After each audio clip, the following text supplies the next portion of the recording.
Okay. Would you please introduce yourselves? Anne? Okay, I'm Anne Royer-Coleman. My grandfather was Carl Royer, and Jessie was his sister. So I am her great niece, and I'm up in years. I've known Jessie all my life till she passed away. And I've always had an interest in the school, but never had an opportunity to really be active here. I'm Peg Royer-Kostopoulos. My real name is Margaret Elizabeth Royer-Kostopoulos, but that's much too hard to say. I'm Anne's sister, so our lineage is the same. And I also, from the time I was a young child, was familiar with the school and incorporated the school into part of my upbringing. And would you both mind sharing a little bit about your feelings about your aunt, your relationship with your aunt, and also about the school, the feelings that you had mentioned before, and your respect for her? I think that the overriding attitude at the school, starting with Jessie, is one of love. And that's continued to the present day. She believed in the children that were here. She believed in their abilities. She believed that there was a loving relationship. And she acted that through her whole life. That, for me, it was observing that relationship of Jessie with students that made the greatest influence on me. And Peg, in fact, you went on to have a caregiving career and a teaching career. Can you talk about that a little bit?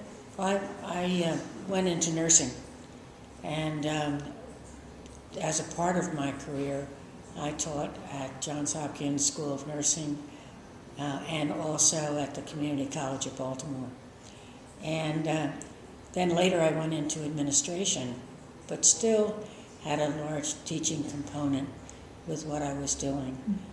Again, I think whether consciously or unconsciously, and I suspect it was unconscious, was a need to share my beliefs and my caregiving, if you will, in an attempt to influence other people.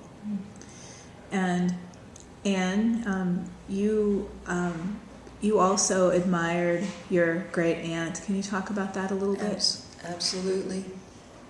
In addition to the love that Peg has mentioned, I was always impressed by her strength and her indomitable character. She started out, the whole world was against her. Nobody believed that she could do what she could do, and she had to fight every step of the way. She put up her own money for many years to start the school because nobody would support her. Educators told her that these children could not be educated, and she persisted in proving them wrong. A great lady. And much like your aunt, you also were a pioneer, particularly for women in your field. Talk about what you did. In a way, I was very fortunate. When I got through college in 1952, women were not accepted as technical people. They were accepted as lab helpers. My education was in science and math. And I interviewed many companies that said, no, we won't hire you, you're a woman. Fortunately, DuPont hired me, and I was lucky enough to have a very accepting boss who put me in positions that I was able to be the first woman, for example, in the American Society of Testing Materials, which was quite an enjoyable activity, I'll put it that way.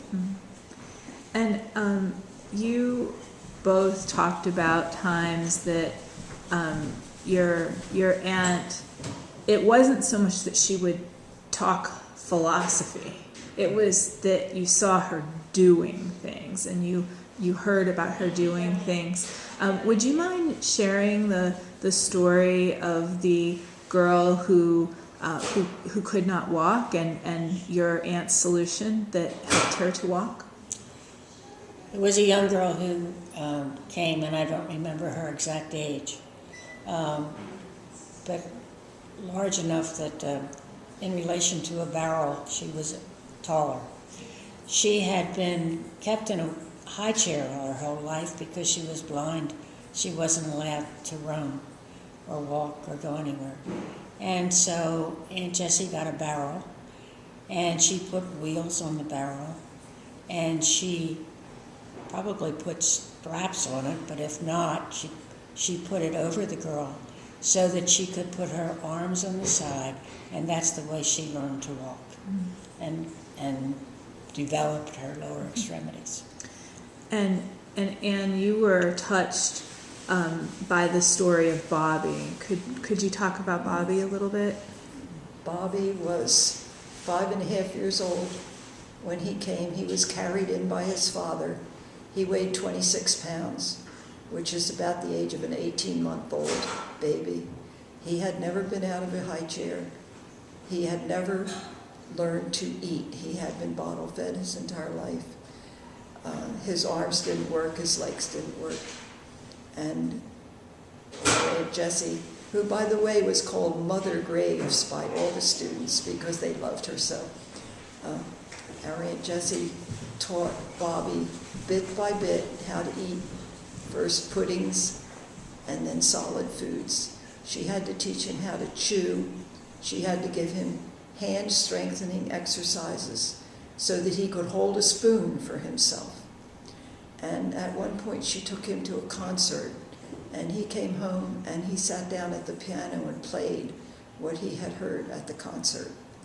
And of course she got him music lessons, and he grew up to be quite an accomplished pianist, won quite a number of awards, and supported himself through his playing. Your aunt she passed away many years ago now. The school that she started, still going strong. And being here today and on other occasions when you come here, you both have said that you still can see her influence here. Could you just talk a little bit about how you see her legacy still today? I think that she demonstrated such loving care that she inspired the people around her with that same attitude of loving care. And that became the culture for the school.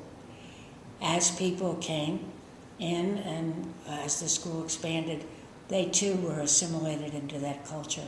And I believe that that culture still exists, and as people are employed here, they embrace that culture the same way.